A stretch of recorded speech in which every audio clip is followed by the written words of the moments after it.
तो हाँ भाई, राम राम आप सभी को। कैसे हैं आप सभी? उम्मीद करती हूँ आप सभी अच्छे होंगे और मैं मनीषा राव आप सभी का स्वागत करती हूँ आपके अपने चैनल स्टडी जर्नी में।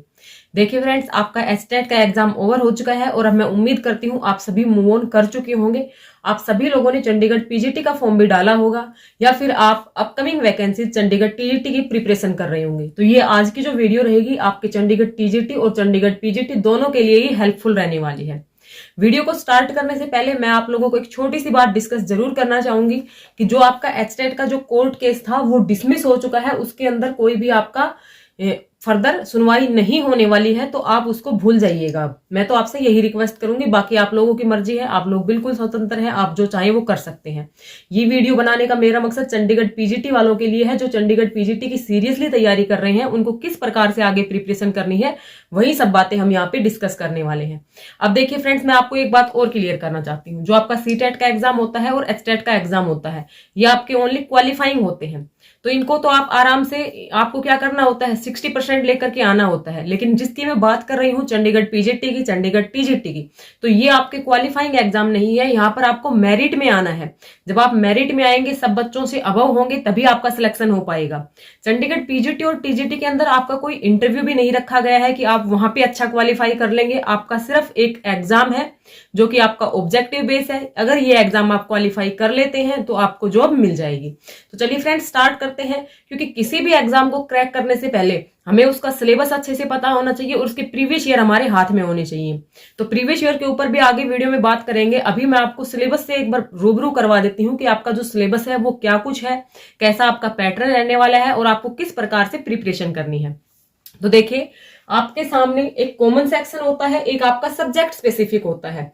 आप चाहे पीजीटी केमिस्ट्री हो, पीजीटी बायोलॉजी हो, पीजीटी इंग्लिश हो, पीजीटी हिंदी हो, पीजीटी सोशियोलॉजी हो, आप कोई सा भी आपका सब्जेक्ट हो, लेकिन आपके पास जो पेपर आएगा वो दो पोर्शन में बटा हुआ होगा, एक पेपर 1 और एक पेपर 2। ठीक है।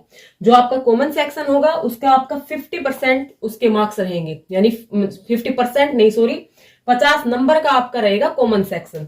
100 नंबर का रहेगा आपका सब्जेक्ट स्पेसिफिक। जिस भी आप सब्जेक्ट के लिए हो, इंग्लिश के हो तो आपके इंग्लिश के 100 क्वेश्चन रहेंगे, केमिस्ट्री से हो तो केमिस्ट्री के 100 क्वेश्चन रहेंगे, बायोलॉजी से हो तो बायोलॉजी के 100 क्वेश्चन रहेंगे। और जो कॉमन सेक्शन है ये सभी के लिए कॉमन सेक्शन रहेगा। पीजीटी बायोलॉजी वालों के लिए भी रहेगा, पीजीटी केमिस्ट्री वालों के भी रहेगा, पीजीटी इंग्लिश, सभी में होगा, ये कॉमन होगा। ठीक है। अब ये वाली जो वीडियो है ये स्पेशली टारगेट है मेरी कॉमन सेक्शन के लिए, क्योंकि फ्रेंड्स कॉमन सेक्शन में भी आपको स्कोर करना उतना ही जरूरी है जितना कि आप जनरल सेक्शन जो आपका सब्जेक्ट है उसमें करते हो। क्यों है जरूरी? क्योंकि आपको 40% मार्क्स लेके आने हैं कॉमन सेक्शन के अंदर, तभी आपका पेपर 2 चेक होगा। और पेपर 2 में भी आपके 40% होने जरूरी है। अब काफी कैंडिडेट ऐसे होते हैं जिनका जो सब्जेक्ट होता है वो काफी स्ट्रॉन्ग होता है, अपने सब्जेक्ट के अंदर वो काफी अच्छा स्कोर कर लेते हैं, लेकिन उनकी जो कमी रह जाती है वो यहाँ पे रह जाती है। आप यहाँ पर अगर आपको 40% लेके आने हैं, अगर आपके 39.5% भी रह जाते हैं, चाहे यहाँ पे आपने कितना भी अच्छा स्कोर कर रखा हो, चाहे आपके 100 में से 90 ही आ रखे हो, तो भी आपका ये वाला पेपर चेक नहीं होता और आप डिस्क्वालीफाई कर जाते हो। तो इसलिए हमारा जो जनरल सेक्शन है वो हमारे लिए उतना ही इंपॉर्टेंट हो जाता है जितना कि हमारा खुद का सब्जेक्ट होता है। ओके, ये चीज आपकी क्लियर है। अब मैं आपको बता देती हूँ कि यहाँ पे नेगेटिव मार्किंग भी है। आपकी नेगेटिव मार्किंग आपकी 1/4 नेगेटिव मार्किंग है, यानी जब आप 4 क्वेश्चन गलत करते हो तो एक क्वेश्चन आपका कट जाएगा, वहां से आपके मार्क्स कट लिए जाएंगे। क्लियर है यहां तक? अब इसका जो डिटेल सिलेबस लगभग हफ्ता 10 दिन पहले ही आया है, उसके बारे में डिस्कस करते हैं कि आपको कहां से क्या पढ़ना है, किस वाले टॉपिक पर ज्यादा आपको कमांड रखनी चाहिए, किस वाले टॉपिक को आप थोड़ा छोड़ सकते हैं। ये सब बातें मैं यहाँ पे डिस्कस करने वाली हूँ।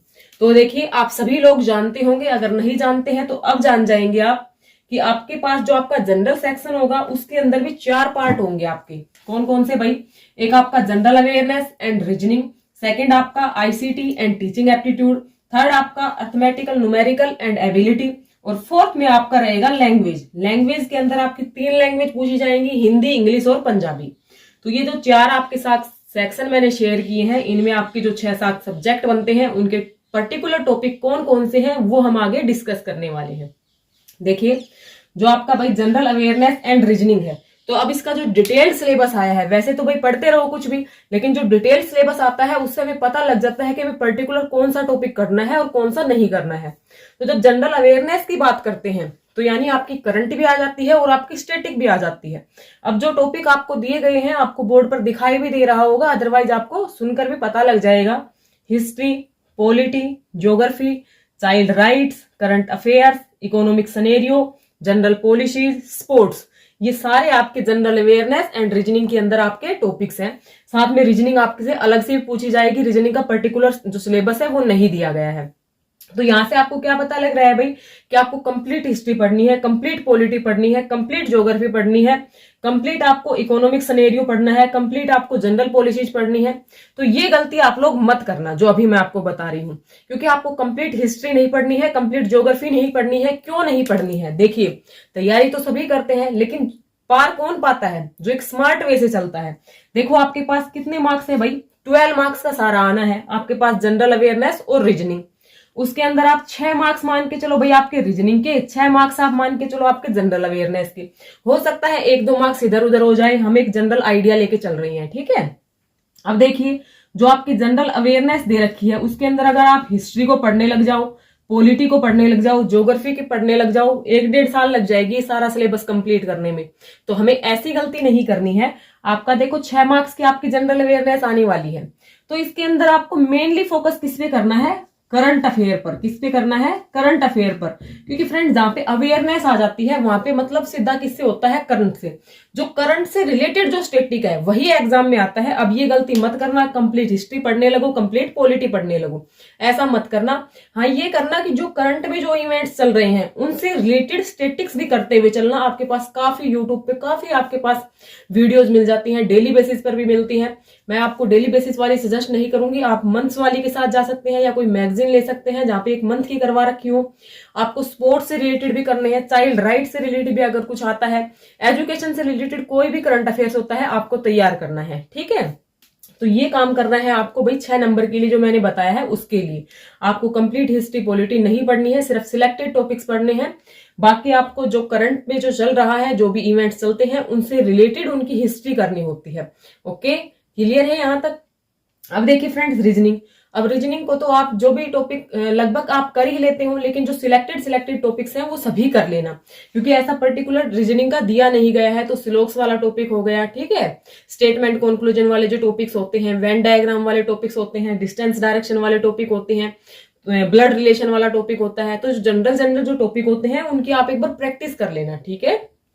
अब फ्रेंड्स बात करते हैं आपकी आईसीटी और टीचिंग एप्टीट्यूड की। ये भी आपका 12 नंबर का आने वाला है, जहां पे आपकी आईसीटी यानी जो कंप्यूटर से रिलेटेड जो आपके क्वेश्चंस होंगे वो भी पूछे जाएंगे, साथ में आपका टीचिंग एप्टीट्यूड पूछा जाएगा।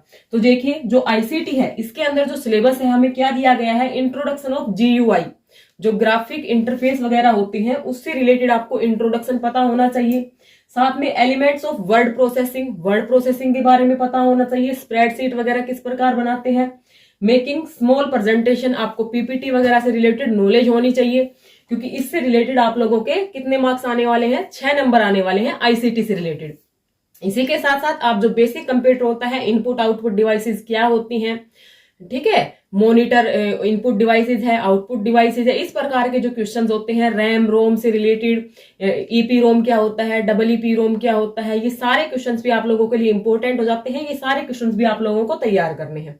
ओके, क्लियर है यहां तक? 6 नंबर का आपका आईसीटी आएगा, वो आपको इस प्रकार से तैयार कर लेना है। नेक्स्ट आपकी बात करते हैं भाई टीचिंग एप्टीट्यूड की। टीचिंग एप्टीट्यूड भी आपका हम कितना मान के चल रहे हैं? 6 नंबर का आएगा, क्योंकि टोटल दिया गया है 12 नंबर का। तो भाई हो सकता है 5 या 7 का आ जाए या 6 का भी आ जाए, ठीक है। इसके अंदर जो आपको टॉपिक्स दिए गए हैं वही टॉपिक्स आप अच्छे से तैयार कीजिएगा। बाकी आपकी इतनी तो पेडागोजी स्ट्रांग होगी ही, आप सीटेट क्रैक करके आए हैं, ये नहीं कि आप सीधा यहाँ पे आ गए हैं, ठीक है। तो इसके अंदर आपको क्या करना है? पेडागोजी ऑफ टीचिंग, जो आपका टीचिंग होता है, शिक्षण शास्त्र होता है, उसकी पेडागोजी। साथ में आपकी इंक्लूसिव टीचिंग, समावेशी शिक्षा के ऊपर विशेष जोर दिया जा रहा है आजकल, आप सभी को पता है, तो ये टॉपिक आपको तैयार करना है। साथ में इसके अंदर दे दिया गया है डिजिटल मोड्स के अंदर आपको पर्टिकुलर लिख करके दिया गया है दीक्षा एंड स्वयंप्रभा। तो दीक्षा एंड स्वयंप्रभा भी क्या होती है, क्या नहीं होती है, ये सभी मैं आपको करवाने वाली हूँ फ्री ऑफ कॉस्ट। यहाँ पर आपकी क्लासेस चलने वाली है। अगर आप चैनल पर फर्स्ट टाइम विजिट कर रहे हैं तो चैनल को सब्सक्राइब कर लीजिए, ठीक है। उसके बाद आपके आईसीटी बेस्ड टीचिंग, कि आजकल आपको सभी को पता है, मैं भी आपसे कनेक्ट हो पा रही हूँ, आईसीटी से ही हो पा रही हूँ, डिजिटल क्लासेस का जमाना चला हुआ है। तो आईसीटी बेस्ड टीचिंग कैसे करवाई जाती है, इस प्रकार के क्वेश्चन बनेंगे। साथ में आपकी एनईपी 2020 को जरूर याद करना है, आपको जरूर अच्छे से पढ़ के जाना है। कौन सी फाउंडेशनल स्टेज होती है, कौन सी प्रीपरेटरी स्टेज होती है, ये सारे क्वेश्चन आपके यहाँ से बनने वाले हैं। वोकेशनल प्रोग्राम कहाँ पे स्टार्ट करवाने हैं, किस स्टेज से स्टार्ट करवाने हैं, इस प्रकार के क्वेश्चन आपसे यहाँ से बन जाएंगे। उसके बाद एनसीएफ 2005 शिक्षा बिना बोझ के यशपाल समिति के द्वारा, तो ये सारी चीजें आपको पढ़नी है। बच्चे को रटंत विद्या पर जोर नहीं देना है, करके सीखने के ऊपर बल देना है। ये सारी चीजें आपको एनसीएफ में पढ़नी है। उसके बाद understanding adolescent needs and challenge. अब देखो पीजीटी के लिए आप लोग जा रहे हो, तो पीजीटी में कौन से बच्चे आते हैं हमारे पास, एडोलेसेंस ही आते हैं, किशोर बच्चे ही आते हैं। तो उनको किस प्रकार की प्रॉब्लम्स होती हैं, उनके सामने क्या क्या चैलेंजेस आते हैं, आप उन चैलेंजेस को किस प्रकार से ओवरकम करने में उनकी हेल्प करोगे, ये सब चीजें आपको पता होनी चाहिए। बिल्कुल शॉर्ट एंड स्वीट सा एक सिलेबस है, वो आपका टीचिंग एप्टीट्यूड का दे दिया गया है। तो इससे क्या होगा कि आपकी बाउंडेशन बन जाएगी, कि आप इस बाउंडेशन में रह करके पहले इस सिलेबस को तैयार करें, बेसिक तो आपको करना ही है। उसके बाद आप क्या करें, क्वेश्चन प्रैक्टिस करें, तो आप इसमें अच्छा खासा स्कोर कर सकते हो। 6 में से 6 नंबर लाना भी कोई बड़ी बात नहीं होगी, ठीक है। अब उसके बाद फ्रेंड्स आगे चलते हैं। आगे देखिए आपका आईसीटी हो गया, ये अर्थमेटिक न्यूमेरिकल एबिलिटी, ये आपका 12 मार्क्स का दिया गया है। जो आपका अर्थमेटिक्स है, मैथमेटिक्स जो आपका आने वाला है, लेकिन इसमें जो टॉपिक दिए गए हैं वही टॉपिक आप लोग कर लीजिए, आपका काम आराम से हो जाएगा। बिल्कुल इतना मतलब हाई लेवल का भी नहीं पूछा जाने वाला है, क्योंकि इतने हाई लेवल के कोई इतने टॉपिक नहीं दिए गए हैं। आपको फर्स्ट टॉपिक दिया गया है मिसिंग नंबर, ठीक है, जो आपका रीजनिंग से रिलेटेड भी हो जाता है मिसिंग नंबर वाला। सीरीज कंप्लीशन, ये भी आपका रीजनिंग से रिलेटेड ही है। मेंसुरेशन, जो आपके एरिया वॉल्यूम वगैरह वाले जो चैप्टर हैं वो आपको करने हैं। दूरी और गति, डिस्टेंस और स्पीड किस प्रकार से निकालते हैं। फ्रैक्शन एंड रेशियो वाले चैप्टर आपको करना है। ज्योमेट्री वाला चैप्टर आपको करना है। परसेंटेज, तो सभी किसी मैथ्स की क्या होती है, जान होती है एक प्रकार से, तो परसेंटेज वाला टॉपिक करना है। लेकिन यहाँ पर कहीं पर भी आपको profit and loss, SI CI, compound interest वगैरह का जिक्र नहीं दिया गया है, तो आप उसको स्किप भी कर सकते हो। उसके बाद स्टेटिक्स दी गई है आपकी, ट्रिग्नोमेट्री दी गई है, रेशियो प्रोपोर्शन दिया गया है, ग्राफ से रिलेटेड क्वेश्चन पूछा जा सकता है, और न्यूमेरिकल पजल्स। तो ये आपका सिलेबस दिया गया है मैथ्स का, आपको ये सारे टॉपिक्स तैयार करने हैं। वीडियो को कंप्लीट देखिएगा। आपको मैं ये भी बताने वाली हूँ कि चैनल आपकी किस प्रकार से मदद करने जा रहा है, और आप खुद भी बताइएगा कमेंट करके कि आपको किस किस सब्जेक्ट में मेरी मदद चाहिए। मैं बिल्कुल अपनी 100% देने की कोशिश करूंगी, जितना मुझसे पॉसिबल हो पाएगा। अब आगे देखिए भाई, ये हो गया आपके 12 नंबर का। तो 12, 12, 24 और 12, 36, 36 नंबर का काम आपका यहां से हो चुका है। नेगेटिव मार्किंग है। अभी हमारे पास जो पोर्शन बचने वाला है वो उसके अंदर हम अच्छे से स्कोर कर सकते हैं। वो कौन सा बच गया आपका, हिंदी, इंग्लिश और पंजाबी। आपके पास लैंग्वेज पोर्शन जो आएगा, 3 लैंग्वेज आपसे पूछी जाएंगी, हिंदी, इंग्लिश और पंजाबी। अब देखिए फ्रेंड्स, पंजाबी, अब जो हरियाणा वाले हैं उनको पंजाबी बहुत कम आती है, तो वो कहेंगे भाई हमें तो पंजाबी आती ही नहीं, तो हमारा तो सिलेक्शन ही नहीं होगा। पंजाबी आपके 4 नंबर की पूछी जाने वाली है, तो उस 4 नंबर से सिलेक्शन ना तो होते हैं और ना ही रुकते हैं। क्योंकि फ्रेंड्स अगर वैसे भी आप थोड़े से अंदाजे से और बेसिक से भी करोगे ना, तो 1-2 क्वेश्चन तो वैसे भी निकाल लोगे। लेकिन उससे अच्छा है कि आप हिंदी और इंग्लिश पे फोकस करो, क्योंकि हिंदी और इंग्लिश का सिलेबस भी हमें दिया गया है। देखो सबसे बड़ी बात यह है कि हिंदी, इंग्लिश और पंजाबी तीनों का जो सिलेबस दिया गया है वो सेम दिया गया है। साइट पर जो सिलेबस है उसके अंदर सेम दिया गया है। तो वो टॉपिक्स हमें तैयार करने हैं, वही हिंदी में, वही इंग्लिश में और वही हमें पंजाबी में। बस उनकी जो लैंग्वेज होगी वो थोड़ी घुमा दी जाएगी। इसमें कोई आपकी हिंदी इंग्लिश की पेडागोजी नहीं पूछी जाएगी आपसे, ठीक है। तो देखिए कौन कौन से टॉपिक्स आपको दिए गए हैं।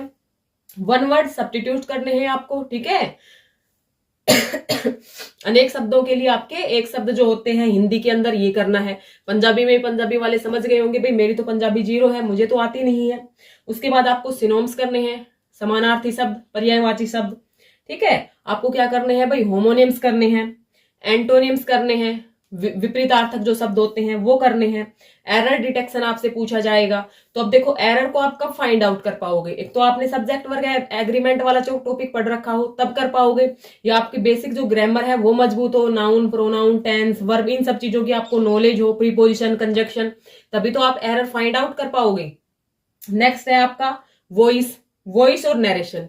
तो भाई ये तो आपके फ्री के नंबर होते हैं, वॉइस और नरेशन वाले। तो क्योंकि इसको आप आराम से कर सकते हो। अब आप सोच रहे हो कि वॉइस आपसे हिंदी में कैसे पूछा जाएगा, तो हिंदी के अंदर भी हम वाच्य जो पढ़ते हैं वो हमारा वॉइस ही होता है कि भाई राम काम कर रहा है और राम के द्वारा काम किया जाता है, ठीक है। तो इस प्रकार से कीर्तिवाच्य कर्मवाच्य उसके अंदर भी बनते हैं, तो हो सकता है आपसे हिंदी में इस प्रकार के क्वेश्चन पूछे जाएं। उसके बाद वर्ब, तो हिंदी में आपसे पूछ लेगा भाई क्रिया, सकर्मक क्रिया, अकर्मक क्रिया, द्विकर्मक क्रिया, प्रेरणार्थक क्रिया, तो ये क्रिया वाला टॉपिक आपको अच्छे से करना है। इडियम्स एंड फ्रेजेज, जो आपके मुहावरे वगैरह होते हैं, ये आपको करने हैं भाई हिंदी के अंदर। अनसीन पैसेज, तो भाई 4-5 नंबर की तो सारी ही पूछेगा, अनसीन पैसेज आपको कहां से दे देगा, लेकिन हो सकता है भाई दे भी दे आपको पैसेज दे के पैसेज में से क्वेश्चन पूछ ले। मुझे नहीं लगता कि ये वाला पोर्शन आपका इतना हार्ड पूछा जाएगा। और देखिए ये तो था आपका भाई सिलेबस जो मैंने आपको बता दिया है। आपकी हिंदी इंग्लिश आपकी 5-5 नंबर की, पंजाबी आपकी 4 नंबर की, इस प्रकार से 14 क्वेश्चंस आपके लैंग्वेज से बनने वाले हैं। और इस प्रकार से हमारे 50 जो क्वेश्चंस रहेंगे, 50 जो मार्क्स रहेंगे वो हमारे कॉमन सेक्शन के होने वाले हैं। और इसके अंदर हमें कितने लेने हैं भाई, 40% लेने जरूरी है, अदरवाइज आप रेस से क्या हो जाओगे, बाहर हो जाओगे विद नेगेटिव मार्किंग। ये नहीं कि आपने वैसे ही 40% सही कर दिया और आपका हो गया, आपको विद नेगेटिव मार्किंग आपको इसके अंदर स्कोर करना होगा। अब देखिए फ्रेंड्स, बात कर लेती हूँ कि आपको कैसे क्या तैयार करना है। देखो फ्रेंड्स, जो आपका रीजनिंग है, जो आपका मैथ्स है, आप खुद तब तक हाथ से सोल्व नहीं करोगे, आपको नहीं आने वाला है। तो यही बोलूंगी कि आप अपना चैप्टर उठाइए, यूट्यूब पर बहुत सारी वीडियो पड़ी है, अगर आपके पास कोई बुक भी नहीं है तो डाल दीजिए, और मेंसुरेशन है, मेंसुरेशन पूरा टॉपिक कर लीजिए, उसके क्वेश्चन प्रैक्टिस कीजिए, आप यहां से आप आराम से कर सकते हो। अब उसके बाद बात करती हूँ भाई टीचिंग एप्टीट्यूड की। तो टीचिंग एप्टीट्यूड की टेंशन आप मुझ पे छोड़ सकते हैं। टीचिंग एप्टीट्यूड में आपको ये सारे टॉपिक्स, कल से मेरी कोशिश है, अदरवाइज परसों से तो जरूर, अदर नहीं तो कोशिश रहेगी मेरी कल से ही कि आपको टीचिंग एप्टीट्यूड के सारे टॉपिक्स में करवा दूं और साथ में इनके क्वेश्चंस भी आपको प्रैक्टिस करवाऊं, ठीक है। लगभग 20 दिन का हमारा सिलेबस होगा, ये कंप्लीट हो जाएगा आराम से विद क्वेश्चंस। उसके बाद बात करते हैं हिंदी और इंग्लिश की। तो हिंदी और इंग्लिश के जो टॉपिक दे रखे हैं ना, इससे भी बहुत ज्यादा वास्ट मैंने करवा रखा है। अपने आप चैनल पर जा सकते हैं, हिंदी की प्लेलिस्ट चेक कर सकते हैं, इंग्लिश की प्लेलिस्ट चेक कर सकते हैं, और वहां पर जाकर आप खुद चीजों को चेक कर सकते हैं। आपको अच्छे से समझ में आ रहा हो, जो जो टॉपिक आपके गिवन है वो टॉपिक्स आप वहां से कर लीजिए, आपका काम बन जाएगा। वहां से आप हिंदी और इंग्लिश में पूरे 10 में से 10 नंबर भी ला सकते हो, तो आप उस प्लेलिस्ट को फॉलो कर सकते हैं। अब बात करते हैं टीचिंग एप्टीट्यूड हो गया, हिंदी इंग्लिश हो गया, पंजाबी का भाई आप लोग देख लीजिए कहां से करने वाले हैं। पंजाबी का मुझे कुछ इतना आइडिया है नहीं, और मुझे नहीं लगता कि जो 4 नंबर है वो आपके कहीं मतलब इतना ज्यादा आपको अफेक्ट करेंगे। उसके बाद बात करते हैं भाई आईसीटी की। तो आईसीटी की मैं आपको क्लासेस तो नहीं देने वाली हूँ, लेकिन आईसीटी के मेरे पास नोट्स है, उनको मैं थोड़ा सा मॉडिफाई कर देती हूँ। आपको इसके जो नोट्स है वो मैं आपको अकॉर्डिंग टू सिलेबस प्रोवाइड करवा सकती हूँ, अगर आप लोग इंटरेस्टेड हो तो ये मैंने आपको कॉमन सेक्शन की बात की है।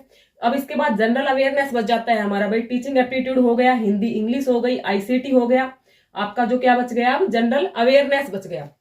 इसके अंदर आप लोग करंट पे ज्यादा फोकस कीजिएगा, अभी से ही शुरू हो जाइएगा, आज से ही। जो प्रीवियस जो आपके मंथ्स जा चुके हैं, तो कम से कम 6 महीने का तो आप लोग प्रीवियस कर लीजिए करंट अफेयर, तब तक आपका एग्जाम नहीं हो जाता। उस मंथ्स के भी करते रहिए, सिर्फ करंट अफेयर पे आप लोग रिलाई कर सकते हैं, और आप इस प्रकार से अपने जो तैयारी है उसको बेहतरीन दिशा में ले जा सकते हैं।